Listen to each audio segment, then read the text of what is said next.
And hello everyone, welcome to Legacy of the Lazuqu, the wrap-up episode one might say, or our fourth watch.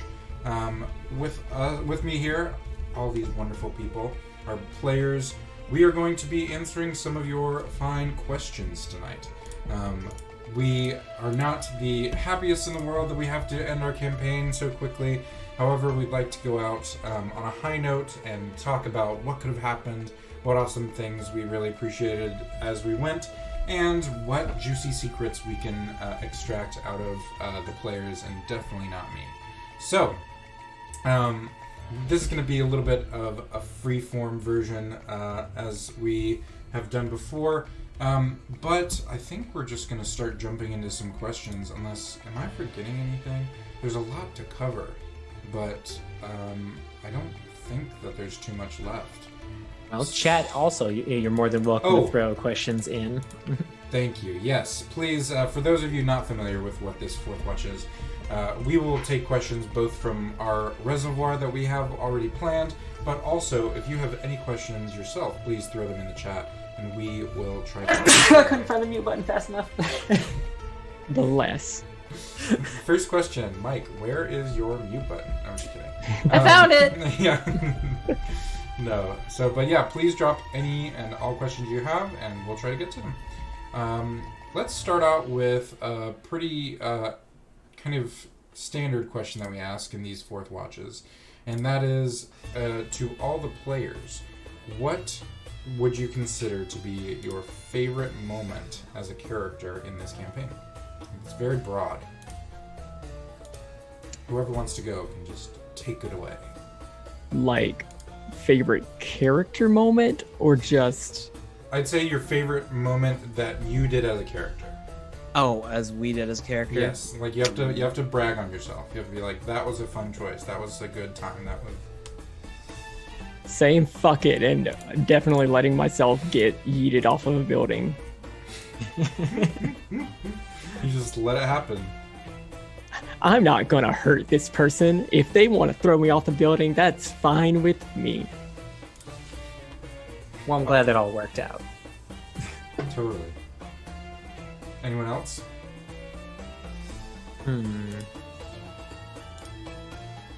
It's tough. I think my favorite moment for Sivan throughout the course of this campaign would probably be, which I guess it's not a moment, but I think my favorite thing for Sivan was the interactions with both the PCs, but the NPCs in particular. I think for games like this, it's really easy to brush past them as kind of fodder, but I don't know. As a fellow DM, I realize how much work can go into an NPC and how critical they can be, and so I really enjoyed, the chef at the hotel, Derulian Moringa. Derulian. Mm-hmm. Yeah, I would say those little moments interacting with Derulian and like rolling my eyes at that priestess in the temple. I enjoyed all that a lot. I'd say my favorite moment was I enjoyed the gravity dungeon where the rooms flipped upside down, just because it added a little bit of like mobility puzzles and an extra complication in a fight that could have been pretty straightforward. So I always enjoy a little bit of creativity in my encounters and puzzles. For myself, I think it was also a defining moment for 13 very early on. Instead of trying to circumnavigate the crumbling tomb, it's just, I'm going to punch my way straight through it. Let's go. Pull a Chris Redfield. Punching bastard. That's awesome. Yeah, y'all had some great moments with all those. I guess a good kind of follow-up that I'm just making up now is, now I'm going to flip it to, what is y'all's favorite character moment that someone else had? Jackal getting yeeted out the top story of the Sultan Palace.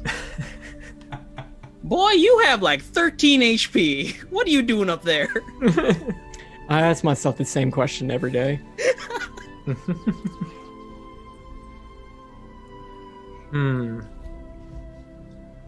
I really liked Sivan's just bullshit fortune telling. Specifically the times where it was bullshit. Yeah. That's fair. I enjoyed the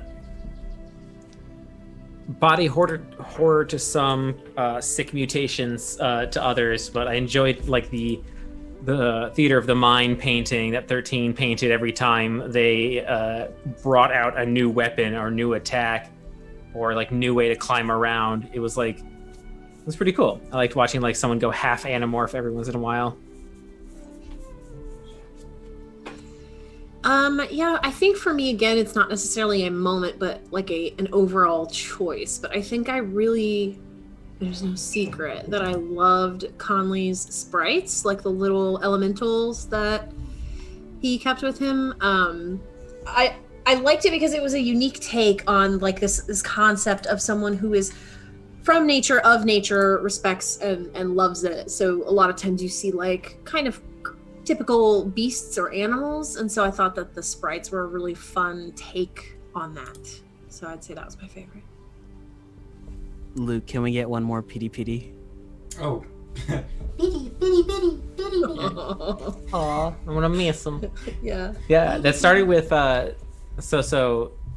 Luke actually brought out the idea of using the elemental friends for like the swarm class with Ranger.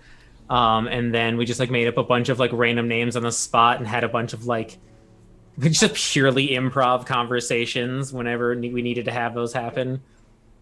So it was adorable. I loved how easy it was to like make it work in the game, and it came up with like a lot of creative ideas for both like combat and puzzle solving. That was pretty fun. And it was totally improv, but it worked. And that's the best part. Having a one-sided conversation is fun. Yeah, my position was easy. It was like, I don't know what I'm saying. That's for him to decide. Just move your eyebrows once in a while and say period over and over again. Yeah, it'll eventually come across, right? All right. There's some awesome moments from our wonderful players. Now let's get into some specific random individual player questions. And I'm going to start with a hardball one for Jackal. Jackal, if you were put into the position to potentially take the Sultancy, would you? And how would things change under your rule? Oh boy. Oh boy. So, this is a really difficult one to answer because I don't know. Number one, he wouldn't accept that unless there was literally no other good option, which it looks like it was heading towards. Number two, I don't know if the people of Zarakuda would accept him because, and this never got a chance to be revealed during the game, the Sultan had a sister before the campaign, and you saw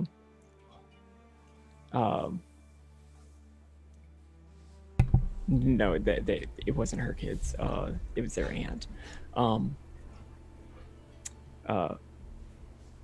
Long story short, Jackal killed her. Ooh. And very little people in Zarakuda know why. But that's why, again, something that didn't really come up during the campaign. But I mentioned to y'all like before we started, Zackle had like a like bad title that was applied to him, Savok, that he got for killing her. She was going to kill the Sultan and try to take that power for herself or for her kids, or I'm a little fuzzy on the details, but most people around Zarakuda just think he fucking murdered her because we didn't want to tell people why that happened. Surprise! Oh, there's tea all over the ground right now, just spilling it. Oh my gosh. That's so juicy. Jackal, do you remember the accusation of what the Sultan's sister was making against him at the time? Just out of curiosity, I can tell you if not. She pled with you, explaining she meant to expose her brother, this time for allegedly having an illegitimate child for the past 16 years without telling anyone, and how he deserved to have the truth come out to his people. Yes. Ah. So there's apparently some story there. Totally, kept under wraps, but Follow-up question: What was the name of this illegitimate child, and would we have run into them at some point? Who's this for? For Jacko or for me? This is for DM. I mean, you're the one with the notes. Well, I guess here, if we're hitting this note here, then how am I going to go about this? So, do you all remember what the Sultan's last words were? Tell blah blah blah who he really is. Mm-hmm. Tell blah blah blah. Yes, that important Yes. character. I remember that Important happening. I character. don't remember the name. Name blah blah blah. The name was one named Tethir. Tethir. And I think someone, well, I don't know if, Mike, do you want me to give this away, or? Sure, I can walk do you through want that to? a little bit. So, as we know, Conley did not have a memory of anything prior to the first chunk of their life. Their name Conley was given to them by their spirits, which she may have mentioned once or twice. Conley's birth name is Tethir Alahaster. No! What? I don't remember it, but yeah, I might have had a bit of a plot background there. Wow. Yeah, that was a thing. Also, if the session that we would have done right after where we left off, you all would have found that Conley's half of his soul that was missing was indeed kept in that prison on the bridge, next to the bridge and the long, massive quarry. And there's a story there, but the long story short is that the Sultan found a fire djinn very, in a, you could say, quite a hot, passionate time.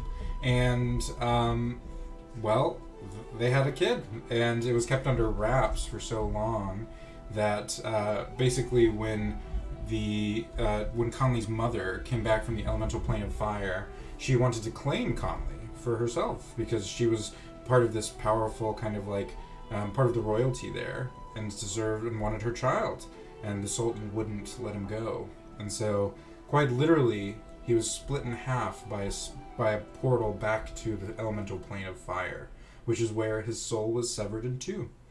That's fucking wild. In addition, the way, I don't know if anyone remembers, but Conley first remembers things in the middle of that jungle, or the area right next to the border between the jungle and the desert. Well, there's someone named the Viper who just so happened to be the person to take Conley there and was never seen from again. But you might have actually encountered them in the prison as well.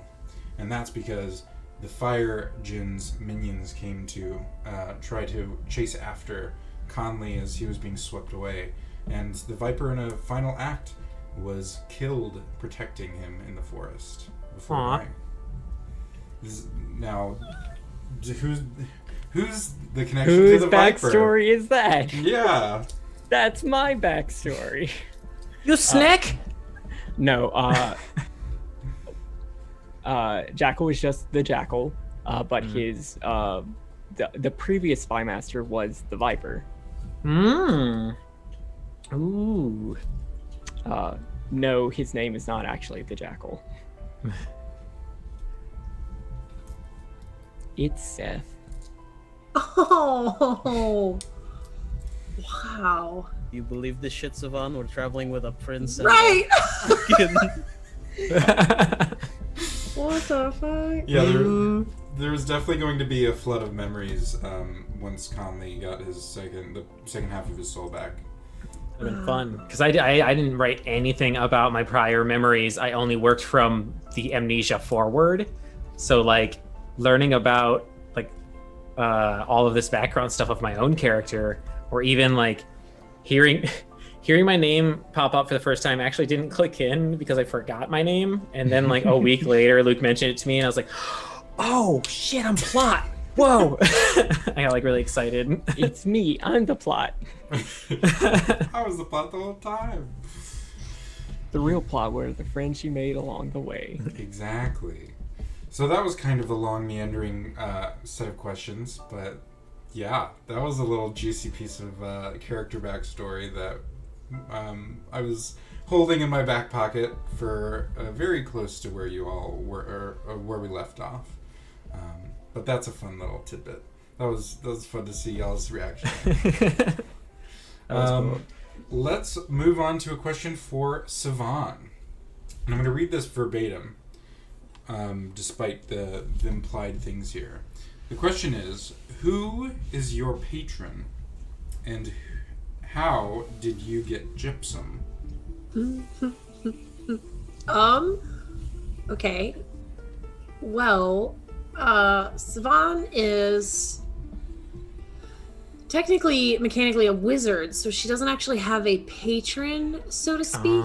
However, Sivan, what? How do I answer this? Sivan's talents or like magical abilities developed over the course of several. Man, y'all. I just realized how convoluted all of our stories are. So, long story short, Sivan, because I can answer the gypsum question first. Sivan doesn't really know how she got gypsum. She doesn't fully understand mechanically gypsum functions as a wizard's familiar, but gypsum has been around since before she actually started studying magic. And the idea that Luke and I had tossed around was that gypsum is actually messenger is not quite the right word, but kind of this go-between or this link to Sivan's mother, who is a powerful earth genie who lives somewhere. No, we don't know. Sivan doesn't know. I don't, as a player, even know exactly where she is. But essentially this idea that my mother sent gypsum to kind of guide me because I wasn't supposed to be a thing. I wasn't supposed to be born. And now Sivan is kind of on this quest to test herself and prove herself worthy in order to be granted favor in her mother's court. She doesn't really know all the pieces of that. But her patron, I guess, is kind of her mother, even though the gifts are almost like more of a sorcerer type thing where they're inherent and they've been developed over time versus just this magical gift I got one day and gypsum was the bow on top. So, but she is technically a wizard. So she went to this like knockoff, like Fight Club vibe type of magic school that's super illegitimate. And that's kind of how she got the abilities that she has. Sivan is a very cool character. Yeah. Awesome. Let's see. For 13, number one, how did you get the name 13? How'd you come up with it? And what ideas do you have for what the curse was, or what it meant, or where it came from? For the name 13, it is... Originally, 13 was another character who was a tabaxi, and tabaxi naming conventions were like a number and then like a descriptor. So originally he was 6 rings, and then it shifted over to 13 trees and an oasis. I thought of something like, this would be nice, it'd be a nice name to have. His parents were probably thinking, okay, yeah, this is gonna be a normal kid, they're gonna grow up fine, and then suddenly blood curse. It's like, ooh. No. As for going back to the tribe, currently he's happy being with this group, so he would probably not go back. Do you have any hunches as to the nature of your curse? Chimeric in nature. From what we've known so far, there is probably a group of individuals who want to exacerbate this using the whatever sludge is coming out of the tree and the water to make their own little kind of chimeric army. As for the grand scheme of things, I have no clue. Yeah, totally fair. I think we'll get into some of that later, as I think that's a question for me at some point. But let's round it out with a question for Conley. Conley, it seems that Conley is very happy to live amongst the sprites and the beasts of the jungle. Is there any part of Conley that will miss being around people more like him when he goes back home? Especially now that he's somewhat journeyed and experienced more of the populated desert. So I was going to kind of base that off of how things developed during the Sultan battle election arc, because although I was getting close to these party members, these few people, they were individuals, but the masses still was not a thing I was used to, and how they operated, how mass hysteria or anger could change like the flow of things. So I was going to come back with a more refreshed memory from Soul Town, and maybe a little bit more drive towards trying to make things work. I might have even tried to like throw my hand in the ring. But if things got way too gross and corrupt, I probably would have left angry and or taken the throne and like broken a few things down along the way.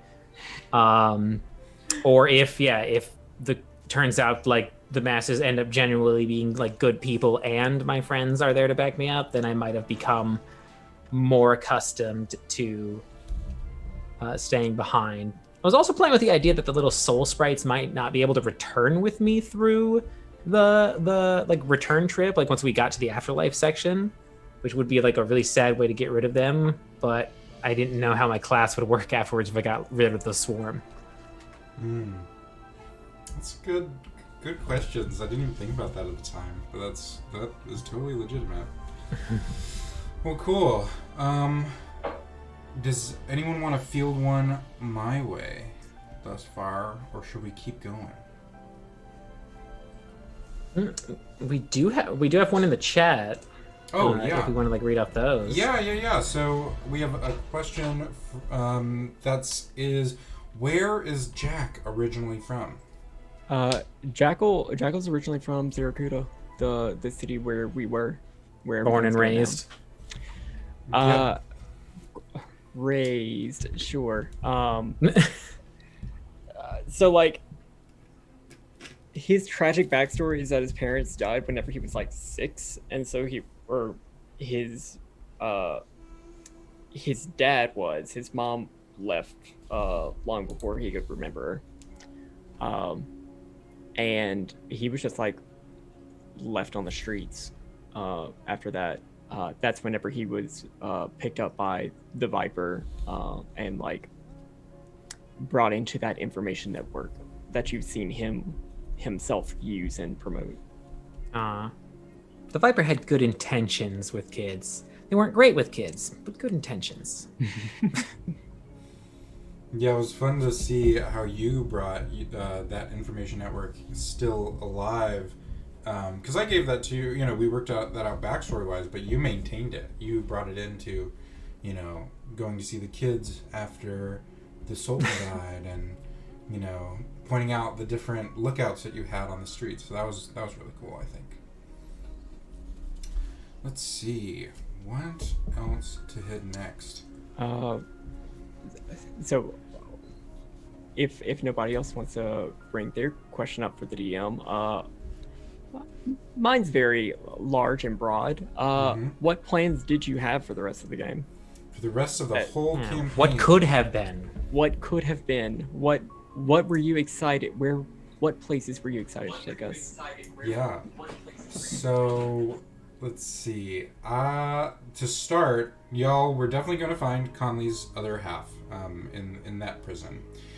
You also might have found that there's the kind of the god of death that is effectively this person where if you had followed that line of souls and kind of zombie-ish people, you would have found that it leads down to this chamber in the very base of the quarry, in this large kind of court. And this god basically takes them and evaluates whether or not they are good enough.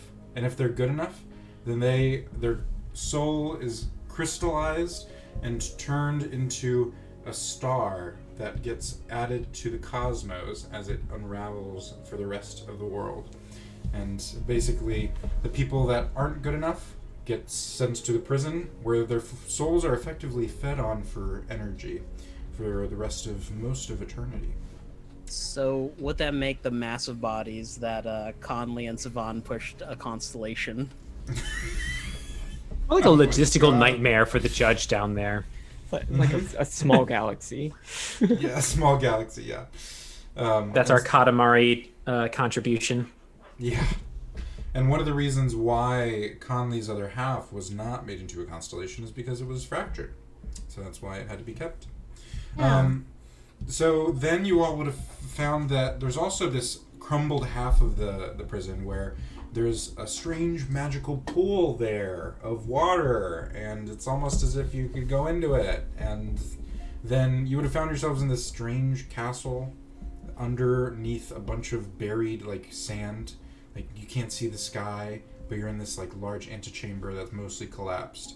And through this very large set of glass panes and chests, you see this strange sword in the back of the room that you can't seem to reach. And it has these strange black glyphic runes on it, and something that that looks like an hourglass shape that is in front of it. Y'all could have done whatever you want there, but then if you go back, then you would have encountered, or you actually skipped over last session, the duel of Azad in the first duel of the tournament, where basically Azad was kind of being rude to people in the market, and one of the people that wanted to be part of the tournament in the first place was like, hey, you're an asshole, I'm going to fight you now. And you might have realized if you watched that, you can tell that Azad is not very much of a swordsman. However, his sword seems to move in these somewhat quick and jerky motions, inhuman reaction times, even though all magic was screened through before the fight began.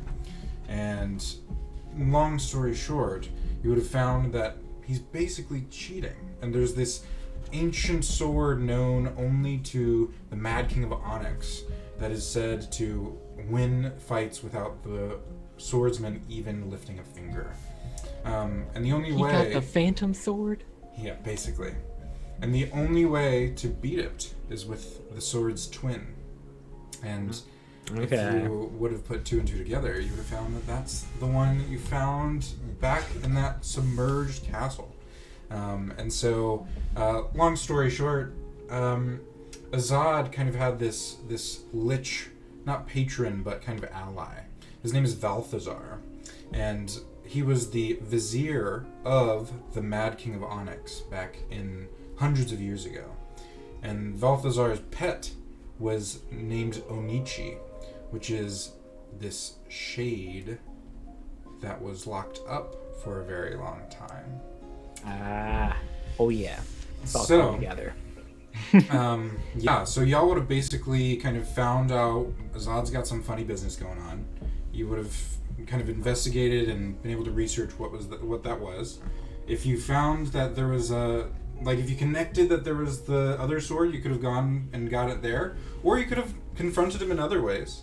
And long story short, you would have gotten to the point where at the final of the tournament, you either pick someone to win, give them the sword, and have them win the tournament, and foil Azad's plan that way, or just straight up try to kill him on his own, because you think that, he obviously is cheating.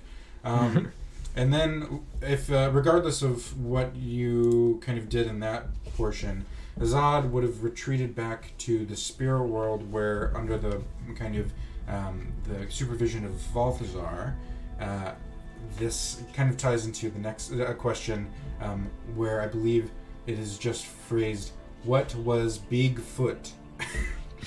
And for those of you who are familiar with the Monster Hunter series, I want you to picture a 3-story tall building-sized version of what's called a Ruiner Nergigante. No, Luke. Come on now. No. I knew some of those words. I'm like HR7. I can't do that. I'm putting it in We're like our baby 3 right now. I am putting it in our Discord right now, just in case you want to see it, both in the O4A Discord and our personal one. Oh, that's a chungus. Mm-hmm. And if you all, It's Anger the Hedgehog. I don't know if you all noticed or picked up some pieces, but what was the thing that you found in the guards that didn't protect the Sultan? Just the fucking It's goop a spike little- from little them. barb. A little barb. They were getting like harpooned by And do you remember what was in the tree when you saw the vision from big spike. a large spike? Oh fuck! And then there were like the holes inside the guards inside the prison too. Oh, look at that. I've been impaled. Yeah. So, basically, this was the kind of demonic, awful, completely profane kind of pet dragon of the Mad King of Onyx from back in the day. And as part of Balthazar's kind of revenge on the world, he kind of brought back this shadowy version of it to kind of corrupt the Tree of Mana. And that was kind of going to be the final fight, as you would have fought Azad and Balthazar, and even some of the Cabal, which, if you remember, in the first meeting with Alhamara, there was a slender, tall, dark-skinned man who gave some very kind of strange, threatening, magical shenaniganeries. Yeah, and just Chicanery. pieced out. Well, Yeah. he was kind of like one of the leaders of the Cabal that would have confronted you at the very end as well. And if you remember, he was asking about the crystals that would have fed the spring, and thus led back to the Tree of Mana. So, Okay. there was all that. Yeah, I guess that's a bunch of random stuff. There is an element of 13's backstory that comes back with all this. And that is the fact that, does everyone remember what 13's curse mark looks like? It's kind of like a Z or like a... Over his forehead. Like some triangular and line kind of work and a tattoo upon his forehead. It's on the overlay, actually. But you would have possibly been able to connect that basically what's on there is 1/2 of the symbol of the Mad King of Onyx, which you would have found in that underground castle. And Balthazar, being the vizier of the Mad King of Onyx, kind of co-opted this power and used it to curse the entire race of Leonin that 13 and his people came from. And in the spirit world, near the final battle, there's this large pillar that is the kind of gravestone of the ancestor of 13's kind of original kind of like person who started the tribe or nomadic group. And that, lo and behold, has a large spike in it as well. And that one's been there for ages and ages and ages and ages. To the point where there's always been spirit monsters in the spirit world. And 13, do you want to talk about what you might have... what did 13 dream about? 13 had a lot of nightmares as he got closer and closer to Zarakuda. I'm reading through it now, dreamt of a massive stone tower with many floors of empty stone laying in an unfamiliar rocky canyon. He's never seen the top, and it seems to go on forever.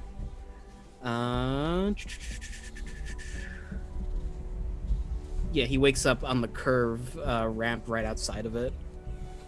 Yep. Basically, long story short, that curse mark allowed this this mad lich to call upon 13 and his kin's souls whenever he wanted. And whenever they had these nightmares, he was co-opting them to become these shadowy, goopy beings in the spirit world to fight when they weren't realizing it. And they thought it was a nightmare. And that's why he would wake up with various, like, wounds on his body. That's cool as shit. So you could have, if you cleansed the tree and fought off Balthazar and Azad, then that would have lifted the curse of Azad and his entire tribe. Ooh. So that was a little fun piece of tidbit, but I don't want to keep going wow. on and on. I don't want to just expose everything to y'all. But, yeah, those are like some little chunks that I realize I'm like, darn, I really should have pulled them out sooner if it, you know, in hindsight. But yeah, I think I'll start there, but if there's more questions on specifics, then we can go from there, if you so wish. Well, I mean, that kind of answered my question a little bit that I had for you, which was about Azad. And it sounds like he wouldn't have been a very good Sultan if he had to basically, like, cheat his way through. And because I was curious as to whether or not you were portraying him as, like, is he just a difficult person? Mm-hmm. Being a difficult person does not inherently mean you wouldn't be a good leader. Yep. So I liked the ambiguity there, like, because sometimes the baddies seem like the nice guys, and then sometimes the people that are, you know, don't have necessarily nefarious alternative, like, motives are actually not that bad. So or wait, was that a question? You know what I'm trying to say. So I guess that answers that, because I was very curious about Azad and, like, whether or not that claim was legitimate, because they did pull out this rule book that was basically like, this is this old forgotten clause and I'm gonna cash in on this right now. So that's super interesting. I love the twin sword thing. That's so cool. It seemed like he was pulling the Killmonger motivation, which I appreciate. Yeah. Yep. Which I was like, I mean, let him have it then, because if that was the case, I would have been like, let him have it. But yeah, as a reminder, like his grandfather was the one that kind of just didn't feel like he was heard enough amongst the rest of the leaders of the Lazuqu Council at the time, and because of that, in an act of rage and betrayal, he slaughtered the entirety of the Wayfinders, like the entire lot of them, which slept with the Sultan at the castle, and then made an attempt on the Sultan's life before he was stopped. So the Sultan, in retaliation, said, not only am I not going to advocate for you and your people anymore, but if, like, this is how you're going to act as a leader, then I'm going to move you back to the more defendable plateaus of Iramos, which is, like, they kind of used to inhabit a larger expanse, but it was less easy to defend and spent a lot of money just trying to maintain that area. And so they're like, well, you're now going to live on these really arid plateaus, and your entire people are going to have to live with your punishment because of it. And then comes Azad 2 generations later, and he realizes that his entire people are in shambles because of the fact that they have to be subjected to a very unlivable habitat. So basically, his one method of kind of exhibiting his rage for this was coming upon this very tempting, powerful lich who offered him an alternative. And so he was going to try to take the Sultancy for himself and restore Garota if he could, and if he couldn't, then he was planning on trying to kill the Tree of Mana to kind of cause an interplanar, destruction, and, like, if I can't have it, then no one can.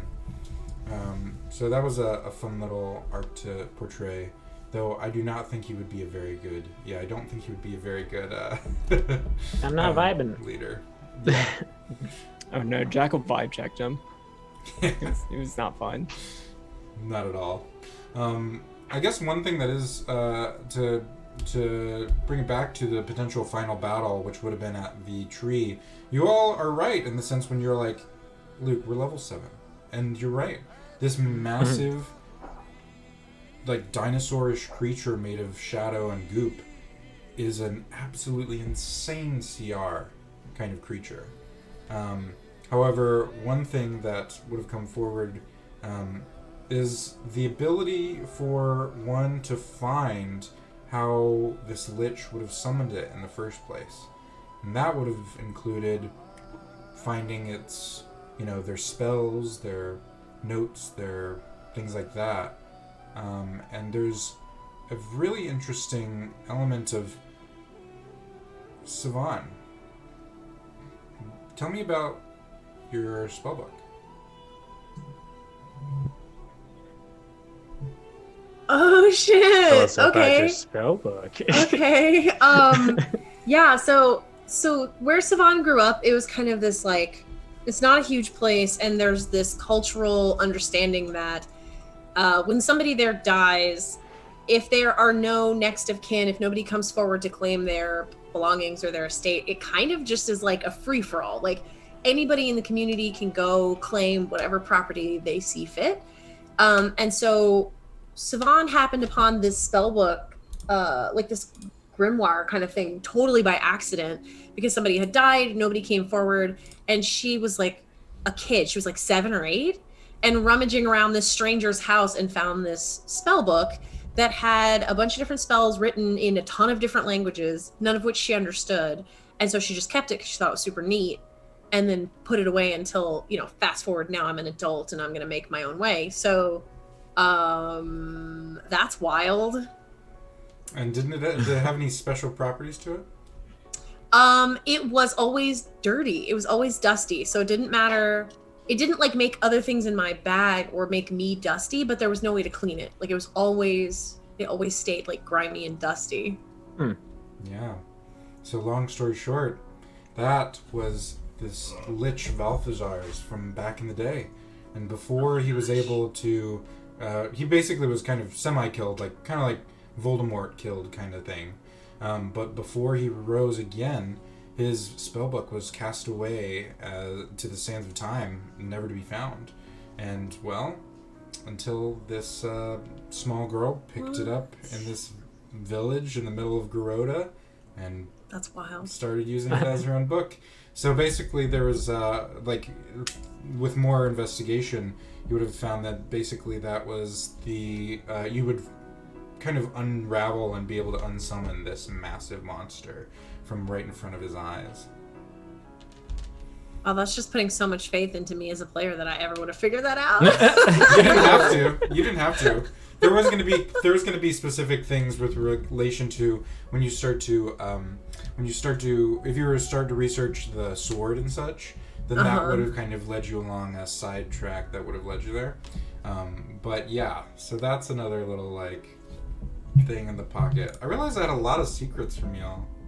I guess that's what happens, isn't it? As the Sultan of Bad Ideas, I was about to say, if we're gonna fight this thing, 13 might go take a bath in some shadow goop. Wow. That would have been a choice. That would have been a choice. All right. Well, let's put that one on hold. If y'all still have more different random questions or backstory stuff that you're curious about, then you can still bring it up. But let's bring it back to some of y'all wonderful people. The first question is for all of you, and that's going to just be, where do you see your character after the campaign in 5 to 10 years? Does anything change, or do you go back to what you were doing before? I didn't see Jackal making it out of the campaign. I didn't see Jackal making it out of the campaign. I mean, that's fair. I'm gonna be real honest with y'all. He's a Mundy. He's just a dude. Got gumption. You got gumption, kid. You got spunk. He's got a bigger heart than he lets on. Yeah. For Savan, that's tough because I put all my eggs into Luke's basket, so to speak. I didn't have any long-term plans for Savan. I thought it might go one of two ways. I was hoping that ultimately that Savan might interact with her mother at some point.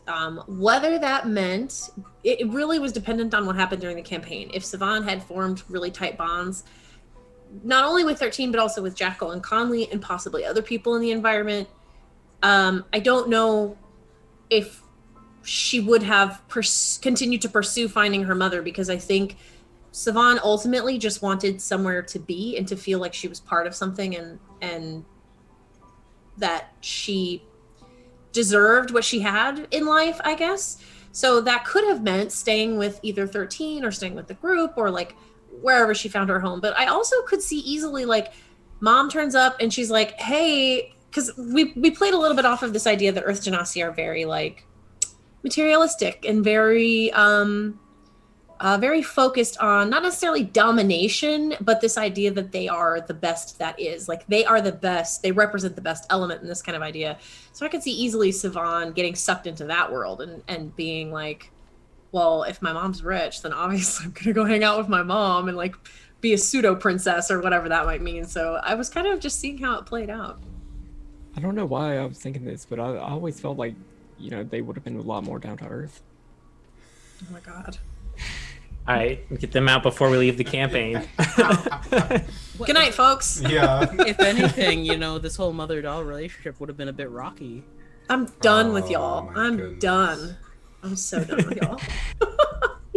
Anyway, for my character, 5 to 10 years from now, well, it would have definitely depended on the whole outcome thing. I either would have, like, returned to Vagnarosi and been a like guardian of the forest again, or continued to travel with the crew if they decided to go on like more adventures, or if I ended up trying to steal the seat of power, I probably would have like a 3 years of decent leadership before my like naive hope for the future like results in an assassination or something. So it'd be fun either way. 5 to 10 for 13. Really, he's a go with the flow sort of character, but after coming across Takora in the spirit realm, I think his goals kind of shifted to a more. He wants to find more of the exiles and give them a place to call home. Mm-hmm. Totally fair. While we were talking through some of Siobhan's things, I realized that there's some stones that we didn't unturn when it came to her potential backstory stuff. Do you remember that wall that hummed to you? Literal stone. Mm-hmm. Long story short, that little stone that you had that kept like humming is the equivalent of something like a, almost like a, not like a portkey in Harry Potter, but like a something that resonates with the places of power that most align with Earth and like the ley lines of Earth and such. And so if you remember, the wall was right next to the spring, the green spring, which is connected with the same Earth magic. So if you were to have put your hand through and stepped through the wall, you'd have found yourself in a one-on-one rocky, like arena-ish looking but completely empty place, and found that a very large kind of peridot colored large woman would greet you, and she would be your mother's keeper, your mother's kind of secretary, and basically she would have been like, I'm sorry, dude, did you call the wrong line? And eventually, if you kind of explain what you're getting at, she would kind of be like, oh, I can find a meeting, maybe in 7 years, maybe, if that works for you. You know, and long story short, she would have kind of communicated back and forth. You would have met your mother, and she would have kind of explained that there's rumors of the connection with the elemental planes being severed, and if you want to win your inheritance, then stop that, and maybe that will be what you need. Oh, wow. Said in a way of like, of course you're not going to do this. No one's going to... What are you talking about? And well, lo and behold, what would cause that? But preventing this tree of mana from being destroyed. Can't believe your mom is Charlotte Pickles. Oh that took me a minute to place that reference. I was like, wait a minute. Yeah, I mean, Luke and I talked about this idea that like my mom is probably a really terrible person. And I as a player was really excited about that because I feel like there's I didn't want it to be like a Disney thing where it's like mom is gone, but she's this like saintly presence in your life where she's just, this angelic whatever. I wanted her to be kind of a shitbag because I don't know, it just tied into the story better that way. So that's a lot that tracks, and that's a lot of fun. Absolutely. She would have been totally a little bit condescending as well. Of course. Love it. Now I'm just imagining like a really powerful like peridot pantsuit, Yeah. and I need it. A lot of my imagination of some of the Tao from the elemental plane of Earth very much resonate with my inspirations from Steven Universe and the gems from them. The very kind of like rock-like and whatnot people. So yeah, the pantsuit was not off the table. Let's just say that. Let's see. Moving on to some other questions. Does anyone's character have regrets about anything that they did through the campaign? Anything that happened? Anything they would redo? Some things obviously were a bit on the rails at times, but like you can't say that you regret the Sultan dying because I'm sorry that was going to happen. But anything else? Should have ate more olives. There are still a lot of olives left by the end of this adventure. Yeah. It's a shame, really. Otherwise, the only regret Conley probably would have had is not being able to get to and heal the large like earth elemental that was fighting us before we had broken it. Granted, like it still like lived in a Theseus ship kind of way, but that's probably the only thing that like had still been lingering in Conley's mind up until that point.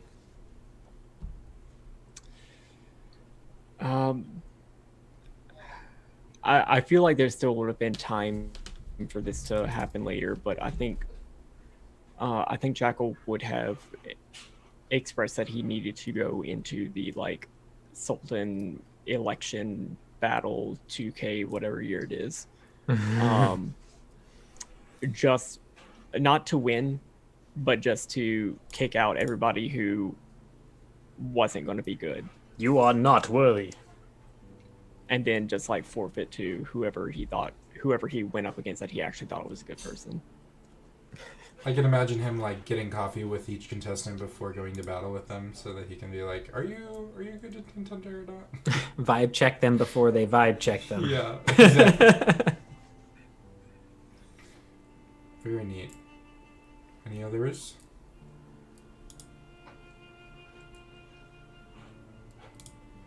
I don't know if it's that's I would say that's something I think Siobhan,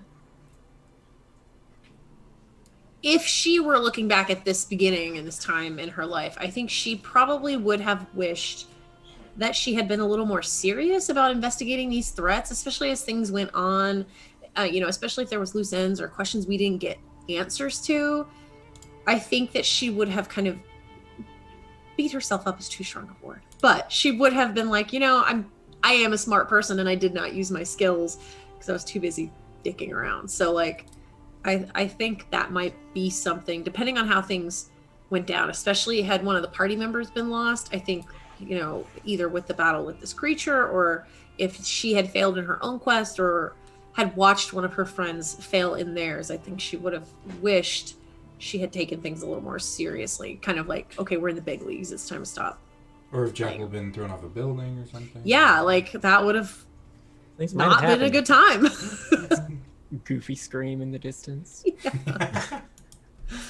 All right, next question for each one of you. If you had to play another character in the party, who would it be? And why? If we were going to swap seats with somebody and play. Yeah. Oh.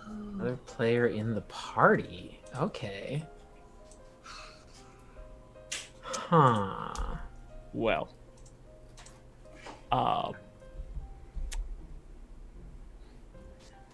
That's so hard. I would have liked to play. Go ahead. I think I was about to be on the same line as you. Barbarians are very fun. Turn brain off, punch things. Profit. Especially with like all of the like body mutations. I would totally love to be 13 for a session. Yeah, and no thoughts, head empty. Like, it's no change from Jackal. I think I probably would have wanted to play Jackal. I love like sneaky rogue kind of characters, and I loved the story that you built for Jackal. So I think having closer ties to the environment would have been fun, and I don't know. I like how rogues are almost sometimes forced to get into the fray. So I probably would have wanted to be Jackal. Oh man. I think See, I'd I like- feel like I would have wanted to swap to anybody else because it seemed like everybody else was a lot more involved in what was going on in the spirit world where we were. We also all had more hit points than you, I think. Yeah. Yeah. Yeah. Yeah. I'd like to take a stab at being Conley for a session. That would have been fun. Getting shenanigans with my spirit family. And Canoe. In Canoe. Aw, Canoe. I never got to turn Canoe. Canoe into their final form. Oh, was there fun? An Choose actual you, canoe? My character's concept was going to be that they named all of their pets after whatever they would be after they passed away, what use they had. So I was going to have a canoe made out of That's canoe. dark. You have a bug boat. Dark. Come here, Oh my sirloin. goodness. Yeah. Exactly. Come here, paperweight. Yeah. You know. This is my new snake friend. Its name is Boot. That's great. I think I would also pick Conley. I could do no justice to the accent, but I loved the druidy antics, the elemental shenanigans. That I just love how you had that very standoffish quality to him, and then also was able to have a heart when it mattered. I don't know. Conley seems like a fun character. For a similar question, if you, and this is kind of, it doesn't exactly apply as well, but if you had to play an NPC that you met in the game, like assuming that they had more adventures than just what was on screen, are there any NPCs that you would want to play as or switch places with? The merchant that we had met gifted us with hotel rooms and sandwiches. I think I'd like to try him out. Cerulean. Cerulean, that's his name. Yeah. When you saw his carriage on the side of the road and those wind members, yeah. Getting into haughty merchant hijinks.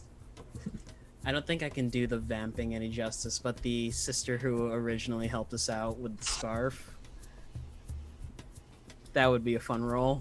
Alhamara, you mean? Yeah. Mm-hmm. I think the Sultan's son would have been a cool character to play. Like, that would have been a fascinating journey to go on, especially, having Conley exist in this world who, might have just as legitimate of a claim. And, like, now you have this mystery with your dad being murdered. And I don't know if he knew why his aunt had been murdered, but, like, figuring all these pieces out and trying to find your place in this world that has never been under threat up until now could have been really cool. Yeah, Yeah, they it'd be really fun. were primed with that good adventure backstory. Yeah. What do you mean? Oh, tragedy of parents dying, mystery around everything that you have. Built-in quest. Built-in quest. They are clearly not about to ascend to the throne because I mean, what else is there for them to do? Right. That's fair. Or Azad could have been cool. I'm a big fan of the villain. I love villains, so that would have been really fun. Oh, you stole my two. Oh no, I'm sorry. Was there anyone else, or did we cover them all? Stole them. I'm sorry. Spirit Burb. Spielberg. Spirit Verb, Akona. Yeah. That was fun. By the way, just in case we didn't pick it up at the time, you remember how I mentioned what was the Sultan's sister accusing him of again, Jackal? Shenanigans. Shenanigans. Fucking around, finding out. Having an illegitimate son, yeah? For the past 16 years? Mm-hmm.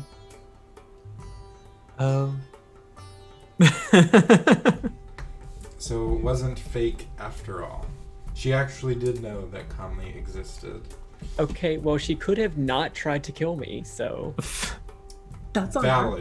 Valid. No one's in the wrong in this conversation.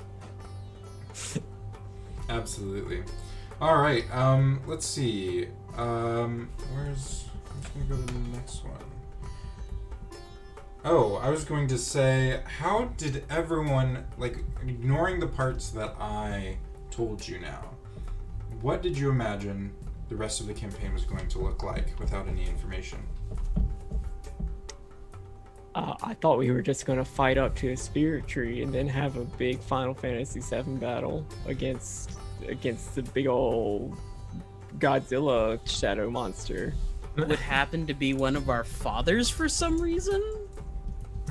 Thanks, Final Fantasy X. Well, I mean, it could have been the Leafa tree from 9, and we just got rid of all of the mist. I don't know. But anyway, after we saved the world tree, I was expecting us to go back and get in the arena adventure and put somebody worthy on the throne or assume the throne ourselves. And then, honestly, that was like the 2 major story bits, so I did not know what else would like be hit along the way, but we definitely at least do those 2 things.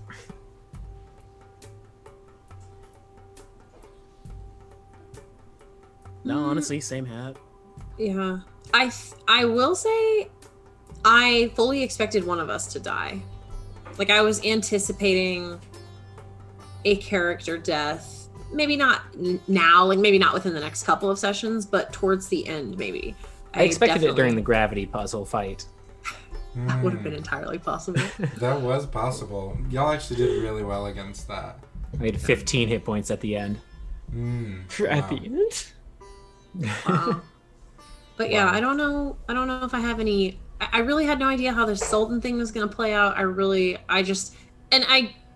Not that I didn't.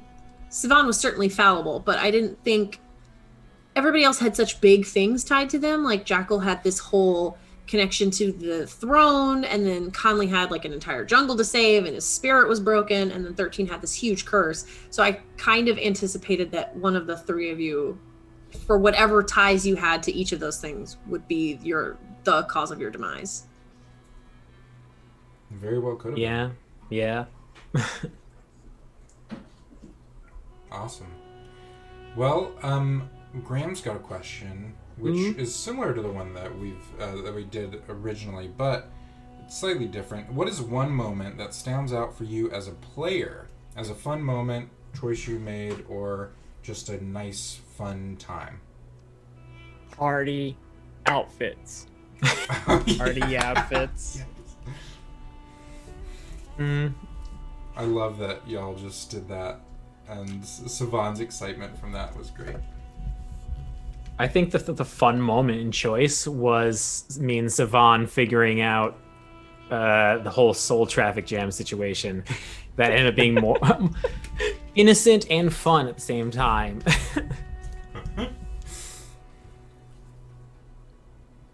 Honestly, around the same episode, having Jackal and 13 just plowing through the streets of Zarakuda is a very nice image in my head.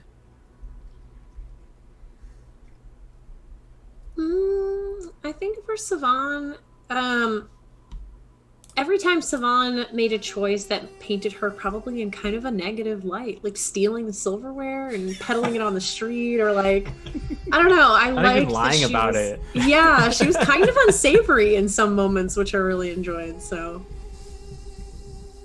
that was a great texture to the tapestry, I think. Yeah. I'd say one of my favorites was when y'all went through this like super big brain analysis of which path to go down with the gravity puzzle. fucking way. I realized I was maybe a little bit nefarious on my part, but it was... No, it was perfect. It was really fun to be like, wait, we have to... Does that one... This one we could... Didn't y'all say, like, you could feather fall down? And then... Yeah, we were going to try some really risky moves. We're gonna waste all our spell slots just getting down the hallway, basically. Every now and then, a DM just has to pull out the illusion of choice. Yeah. And see what the players do with it. It's true. I honestly didn't even really consider it until y'all were in there. And I'm like, yeah, I guess they don't realize that it comes back together at the end. I'm not going to say anything, so. Oh, that was great. Let's see. Anyone else see any questions that jump out? I had one for all us humble players. What was your backup character if you had passed away? Or if you did, like, what would you ponder up as your next one? So I had one built in. Sorry that I'm always going first. I have a lot of these prepared. Figure I'll give y'all a little bit more time to think. So I had one prepared.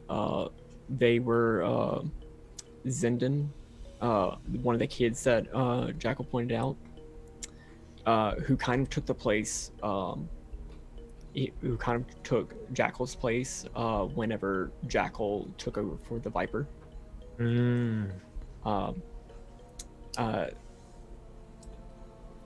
I don't... And their nickname was the Ghost. Nice. As I was getting closer to dying, I don't know if I would have actually swapped over to them or tried to come up with something else. But that backup was there to like still have all of Jackal's like story hooks and everything maintained. Because like it didn't have to be Jackal. It could have been anybody who just didn't want to see Zerakuda go to shit. Anybody can wear the mask.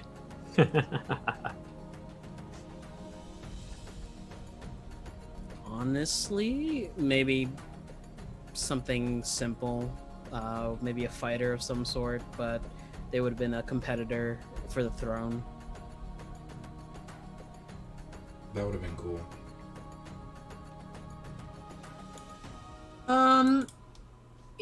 Full disclosure, I didn't conceptualize a backup at all. Not necessarily that I didn't think Sivan could die, but it was more...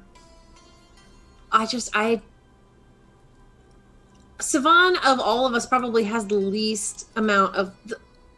or the fewest amount of ties to our current environment. Like, her ultimate goal and purpose lies, potentially on another plane of existence. So had Sivan like died the last session and I had to come up with something, I probably would have tried to build some sort of a healer, maybe like one of the priests or something from that first temple that we went to, where the garden was dead and something like I probably would have played around with that a little bit, just because if Sivan went down, we're gonna need a cleric, because Conley can do healing spells, but otherwise we were a little bit effed in that regard. So I probably would have tried to balance out and be a cleric or a paladin or somebody that can heal. Yeah. I myself was thinking of also grabbing up a character from that temple, and I don't know why I want to so bad, but like the character I want to play right now the most whenever I'm like brainstorming is like, just there's a little chubby gnome who like might be really big into gardening, and then all the plants are dying, so now I can't make anything with tomatoes because that's a problem. And so I joined the team so I could see if maybe I could help solve the problem so we can get things back to normal. Save the entire world so you can make a BLT. Yeah. Just... yes, the call to adventure straight out of Kirby. That's great. I thought when you were talking about the druid thing, you were gonna say the I think his name is Loba, the one where 13 and Jackal brought what's her name? Not Tarka. Oh, the other Leonin? Yeah, when they brought her to the healer. Takura. Takura, yeah. Like, if one of y'all had taken over that aloof healer that Connor so vehemently reacted to. Literally, Jackal being like, this doesn't bode well for Done you. here. It was so good.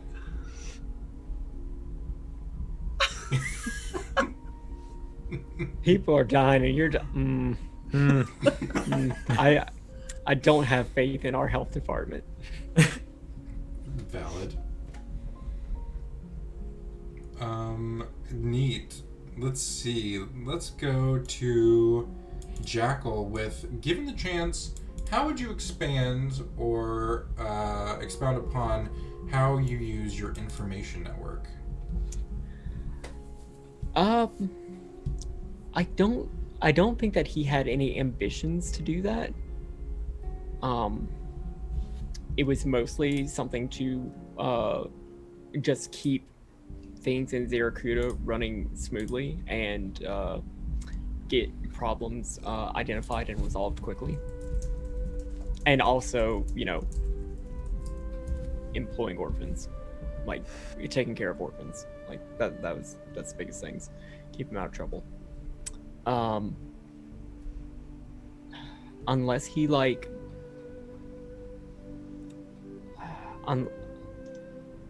unless either he became Sultan or the relationships between all the kingdoms and cities and everything got a lot better. Maybe he could have helped establish something like that in other cities and just visited them to make sure that oh, okay, this system that exists in Zerakuda is not a fluke. It actually can work in other places. But I don't know if that was an ambition of his. It would probably just be a next step that would have happened years and years down the line. That's awesome. Man, no. I mean, I feel like that encompasses him really well because he's oh, I'm just doing my job, and then he's I'm actually helping orphans in other cities now, and there are spy masters there too. So, I like that. Conley. What was Conley's home life like? So I'm assuming we're talking about Conley and Vagnarosi, not child before memory Conley? Yes. Okay, so in Vagnarosi, I had learned primordial through a species with a lower a lower development of language, so it became very primitive, and then picked up common from a combination of various traders and explorers that would travel through. So thus that's where the four language Creole mix up accent came from, was the idea that I would constantly see people from different countries and just have to learn word from word. But otherwise it was mostly just a really simple forest hermit type lifestyle. I hung out with the family and would go fight big beasts once in a while to make cool outfits and or repair things, and then would stalk people who were traveling through the woods to determine whether or not they were just a normal ass person, or if they were there to be I want to cut this forest down and build a small tavern right here. That was his daily life before he got involved with the Sultan stuff. Very neat. Can I also point out the when everyone's speaking primordial, how everyone's accents normalized, and then Jackal's was just really broken. That was such a great choice. I love that. That was so great. I didn't expect that from any of y'all. Y'all just made that such a fun transition. Mm-hmm. Sivan, what are your top 3 sibling moments, presumably with 13? Gosh. I mean, that one's hard because they were all so good. And what I loved most about them is that we had collaborated a little bit on kind of this very short-term backstory for the two of them having met before the party got together. But because they were all improv, essentially, they all felt so authentic. The race to the room was a great one. When we first got the nice hotel room and 13 beat me to the bathtub and got fur everywhere. That was great. But I also liked these like little moments of tenderness between them. So like 13, I think it was asking Conley to make sure nothing happened to Zavon. We went to the spirit world. And, you know, vice versa. Anytime there was, you know, the first time Savon saw 13 again after this, I guess, vision, trying to check in and are you actually okay? So I don't know if I have a top 3 because they all were really good. And like the olives thing is so good. The basket of olives was so good. So I just liked all of them. Loved all of them. All of them. All right, let's see. I've got a question for y'all. What was, if any, what moments did you ever have where you were like, God damn it, Luke, are you really doing that? Or like, wait, Luke, stop. Like, any kind of moments that made you react like that? Like, was there anything that threw you off guard or... When you were about to throw Jackal off a goddamn tower. Whenever you were not about to throw Jackal off a tower. Just like, Luke, no. It was so early in the campaign too, and it was funny watching you from this seat, like watching the wheels turn in your head. Like, am I really about to kill this character 3 episodes in? Or like, that was a fascinating journey to watch on your face. So that's it for me. That's fair. And that character was going to do his best to knock Jekyll off. So if that happened, it would have happened.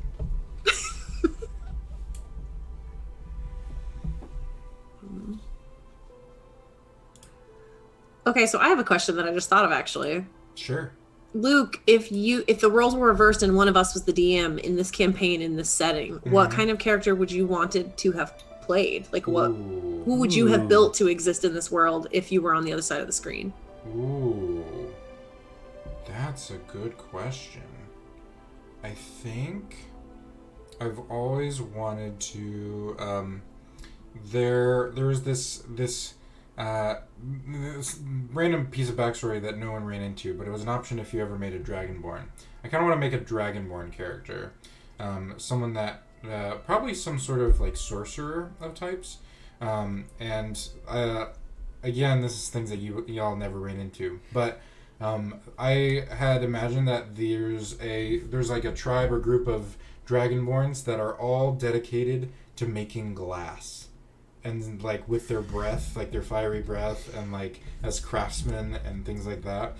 And so cool. I kind of wanted to make this like alchemist, sorcerer, dragonborn that basically just kind of approached it from this like it's kind of outside direction of like, I don't care about you silly, people with your little tournament. That's cute. But then if he would care a lot about like the magic of the world and the spirit areas, and I don't know. I kind of really like the primitive like desert kind of characters, so anything that would have locked in there. I actually would have thought about doing some kind of divination wizard if you hadn't, I think, too. That would fit really well as well, just because of that like Oracle of the Sands type of character really speaks to me a lot. Yeah, druids are also really kind of naturally amazing in desert settings, just due to, if we had done more like survival stuff, then I'm sure Conley would have put in a lot of work towards that. And yeah, otherwise it gets kind of dicey without him. Here's a question for everyone. What is your favorite scene that happened that was completely RP, or your favorite little moment that happened that had no meaning on what y'all did or the story, but just kind of was nice to throw in there for that extra flavor? When we gathered in the hotel room and finally did like a cards on the table conversation, like there was no need for us to talk too much into why we were here, besides like just doing standard adventure. Like, well, we know where Big Bad is. Let's go that direction next. But we just took the time for each character to be like, well, like, so here's my deal. Here's how I got here. So you know that like I'm kind of invested now, and like walking out on the balcony and having Jackal like point out all of the kids throughout the town. Like it was a really fun moment where Luke just got to sit back and watch us just like actually like live out the characters for a little bit. Yeah, it's a shame that that their team wasn't there for that moment. But They were in the bath the whole time. I heard everything. For me, I think it was the night after staying at the hotel where we convened at the temple and we brought sandwiches for everyone. It's that sort of like a wake up morning coffee, okay, we got work to do sort of situation.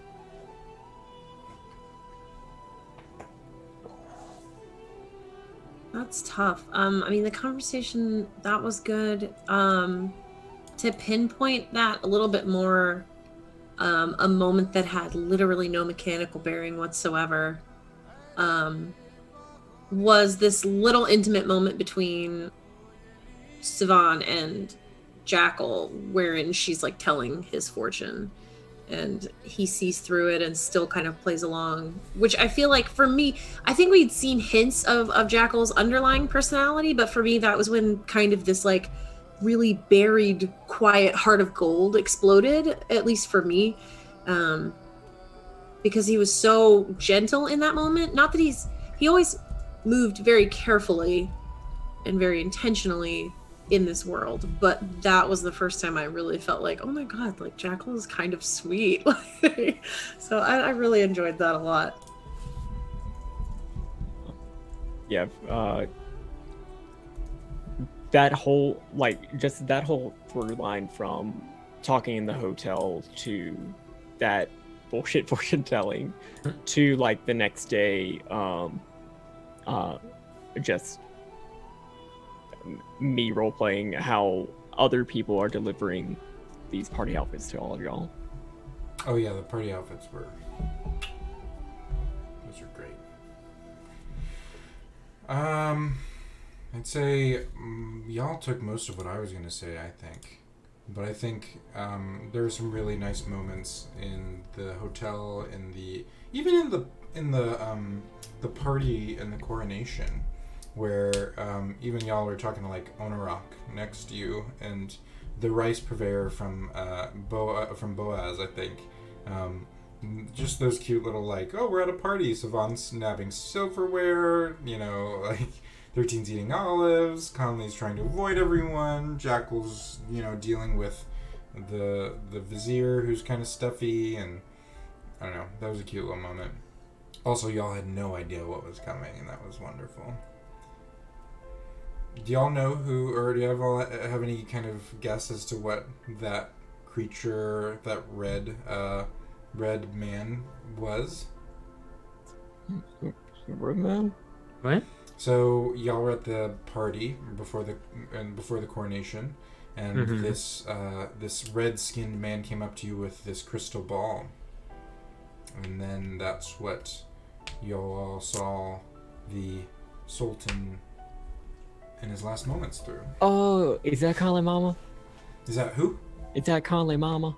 It is not. It is not. That would have been so That would have been good. amazing. But it is not that far off. Does anyone have any guesses? Was it before an you- Ifriti though? It was an Ifriti. Okay. I don't know who they would have been and where their allegiances lie, but cool. It's basically just that it was the Sultan's kind of, not pet, but companion of an Ifriti that was kind of bound by the very consistent fantasy, three wishes type of thing. Mm-hmm. And the last wish that he had, he kept for as long as he could because he befriended this genie. And he never let it go. And so as his last wish, he finally wished that the genie would tell Tathir who he was. And so basically, depending on if how you all would have recovered Conley's second half of his soul, he would have intervened and kind of been like, hey, by the way, this is your dad. He just died. But yeah, that was basically it. And that's why in that vision, like, it doesn't make a ton of sense for the Sultan to say like, tell Tathir who he is, because the shade was the one in front of him, right? Not anyone friendly. So it was actually that the Ifriti companion was like, my Sultan is dying. I'm going to go show Tathir and whoever else he's with what's happening, and leave it there. So that was a fun little thing to hide. Well, I think we've gone through most of our questions. Does anyone have any others for anyone to go through? Just like as a blanket thing, for players in the DM, is there anything that you didn't get the chance to reveal during the game that you were hoping to?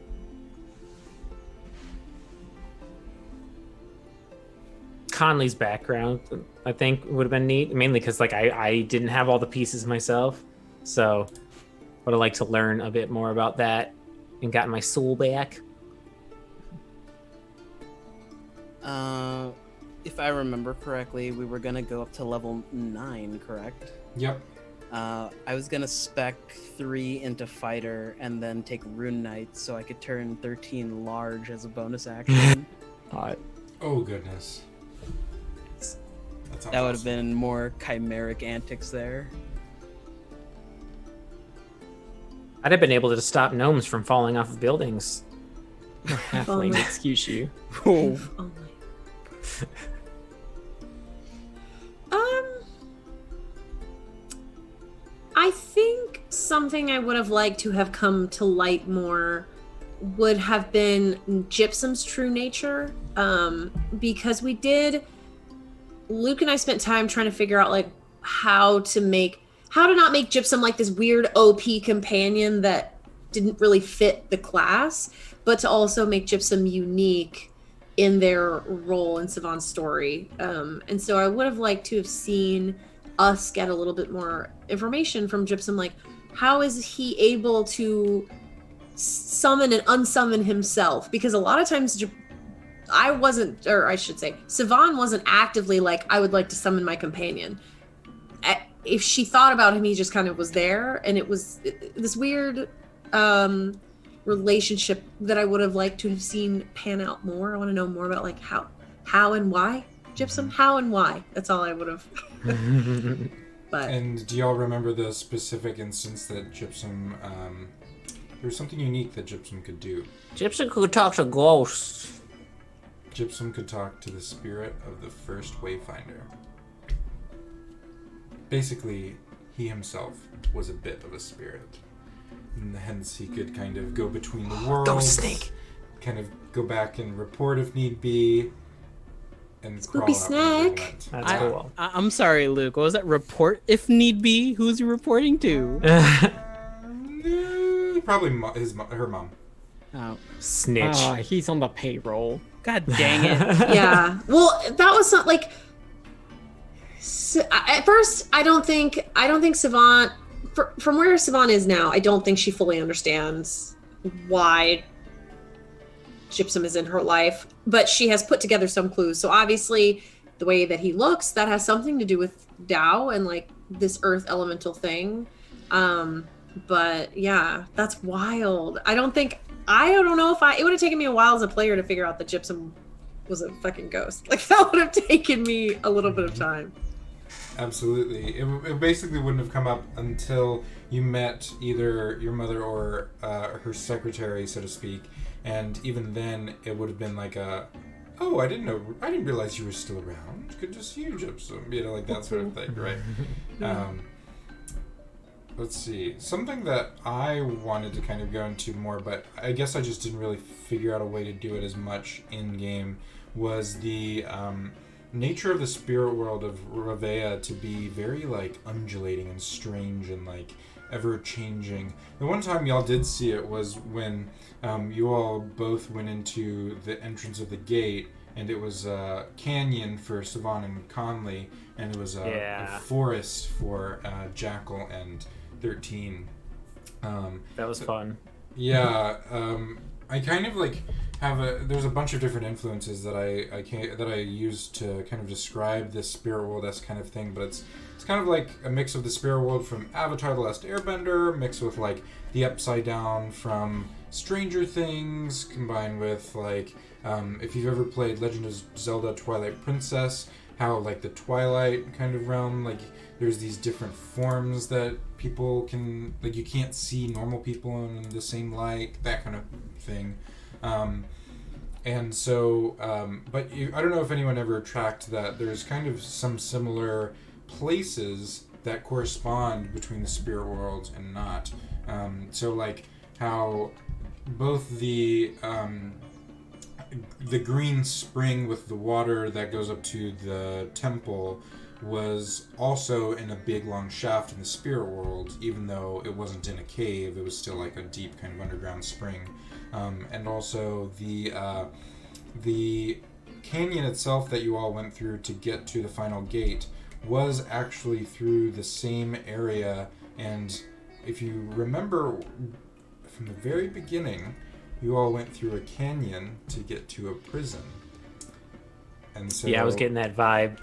Yeah, so it was kind of like the upside down version of the prison where you first encountered the Shade, was this Eternal Bridge crossover moment. So that was kind of like something that I wish was easier to incorporate, but you know, it was all in good fun. Speaking of things undulating, there was a question in our chat that read, to everyone, characters' biggest tangible fears, i.e. spiders and lava, not failure and being forgotten. For 13, he doesn't fear much, but after fighting that goop monster, he hates goop. So much. Conley definitely has extreme like social anxieties in crowds. If we had spent more time in busier places, I would have had a lot more like difficulties with my character communicating, and like had my like hair grow just due to or like light up a little bit because I can't control my emotions. You remember that first episode where someone was crawling on Jackal's back? Oh yeah. Oh yeah. Good times. If that was a spider, we both would have had a problem. Just a or nice little or lizard. scorpion, or like anything that would get on him that is difficult to get off. Cicadas. Ugh. For Savon is kind of similar to 13 in that she didn't really have a ton of like tangible fears. But I will say, I think Savon had a very healthy respect for how dangerous and potentially lethal magic can be. Because I kind of had this idea that, especially in this school that she attended, there were a lot of accidents and a lot of things went really horribly wrong for some people because there was no guidance, there's no like rules. So I think that she moved a lot more carefully around other casters, and like enemies that could deal magic damage were a lot more daunting than physical, because that's something you can't you can back away from a melee fight, but you cannot back away from a ranged spell to a degree. So I think that probably like losing to something like that would have been a huge stick for her. Is there any NPC you're wondering the fear of? The chef. The chef? What is he afraid of? Blunt knives. Just planning future heists. People not paying attention to mise en place. Probably incompetent sons. Oh no! Whoops! Fear realized. Yeah. Yeah. Derulian was definitely the kind of like klutz of the family there. But yeah, no, that he didn't fear very much, though he had a soft side for apparently Earth Genasi that asked him for sandwiches. So. The lunch rush. That is a chef's true fear, is having to give away free food out of their kitchen. That's a real thing. Yeah. Well, cool. Anything? I have one question. What was up with that kid in the spirit world where they were like, we got to help this kid, but we couldn't get any more information. Who was that child? Was that significant? Or was that like a red herring that we just got stuck on for a long time because we're D&D players? Yeah, no, that's fair. So those people that were there have been there for a very long time. And basically, anyone who was in there, you notice that there were some people that were in like their soul form, and there were some people that were in like normal human form.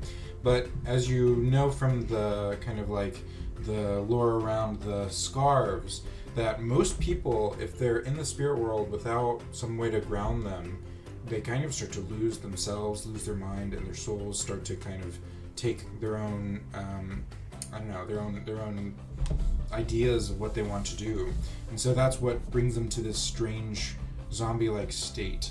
But in the origins of it, basically that was a mother and father that had a very, very injured child, and we're bringing them there to hopefully cross them over into the bridge to the eternal while she was still alive and not dead from her sickness yet. And they wanted to help her cross over and be one with the stars. But the line is so long, it takes years for people to get through. And so, thus, they lost their bearings before they were able to cross the barrier. Wow. Huh. That's pretty cool. Yeah, it was a fun kind of like little, I don't know, tidbit I couldn't tell you about, but you know, they cared for their child. What happened to our guide from like the first episode or two? The guy like brought us to the prison. What happened to that guy? Garunda. Yeah. So he was one of the reclaimers along with Alhamara and such. And so he was kind of one to... he was just going on his merry way trying to help other people in need, but he would have actually kind of connected at the end to...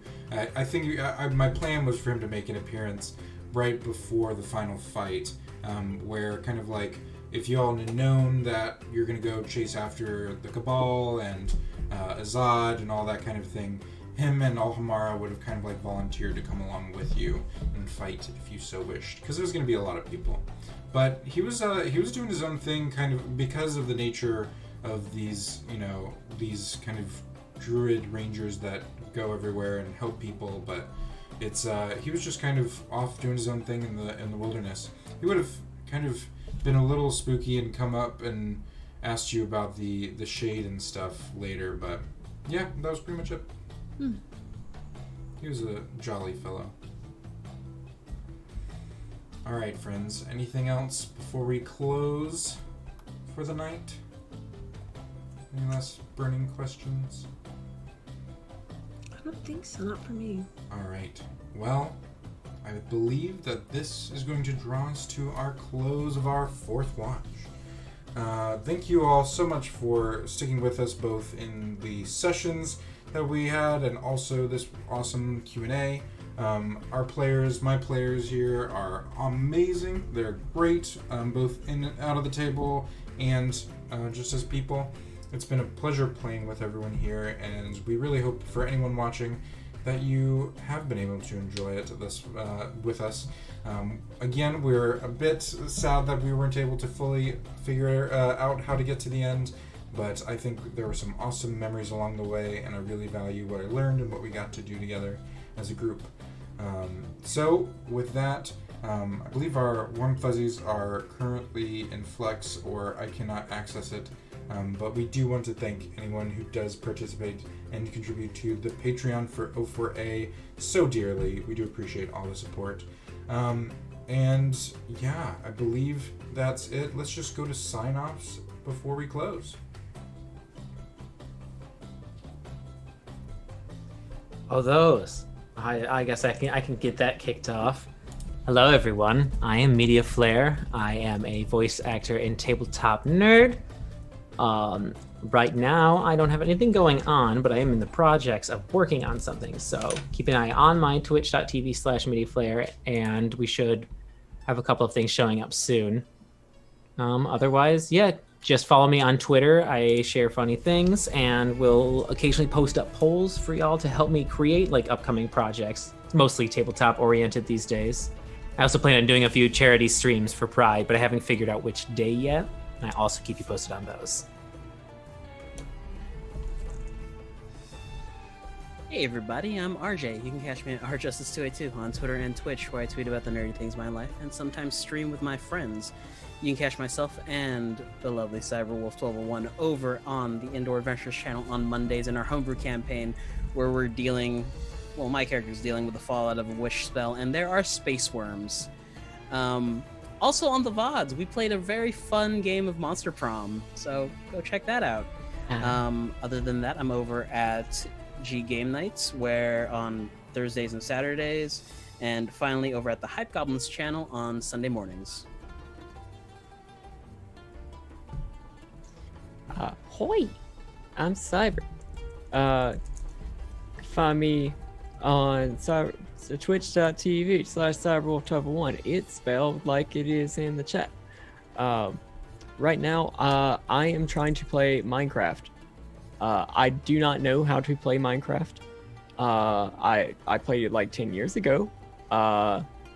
And there are new things that I don't know how to engage with. So we're figuring that out. That's what's happening on my Twitch. On my YouTube, there used to be archives of that, but now they're going to another channel so that I can hopefully work on some other fun stuff for my own channel. I'm very excited about that and the things that I'm cooking up. But as of right now, what I'm doing is, hey, I just figured out how to be an editor for Let's Plays. And those are coming out on the Jabroni TV YouTube. Right now, the episodes of a Pokemon Showdown tournament that I produced are all coming out. That's fun. There's still a few weeks left of that. And then after that, there's going to be a whole another Let's Play. Those are coming out every Saturday on the Jabroni TV YouTube for a little bit. Yeah, besides that, follow me on Twitter. I shitpost a lot. Apparently, I'm a Cruella Stan account now,